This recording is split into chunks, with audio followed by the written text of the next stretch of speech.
سعودی عرب، متحدہ عرب امارات اور قطر میں آج منائی جا رہی ہے عید الفطر۔ حرمین شریفین میں نماز عید کے لیے 20 لاکھ افراد کی شرکت۔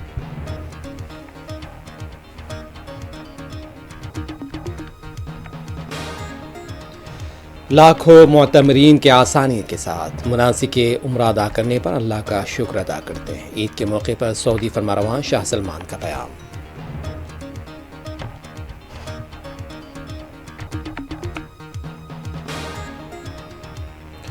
غزہ میں عید الفطر کے دن بھی اسرائیلی حملے جاری۔ اسرائیلی حکومت کے خلاف تل ابیب میں زبردست احتجاج۔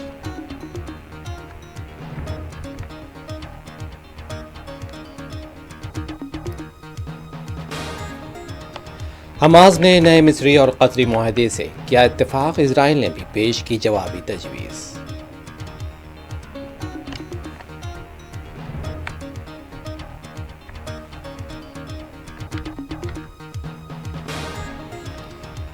حیدرآباد میں بھی آج رؤیت ہلال کمیٹی کا ہوگا اجلاس۔ حیدرآباد سمیت اضلاع بھر میں عید الفطر کے پیش نظر بازاروں میں خریداروں کا ہجوم۔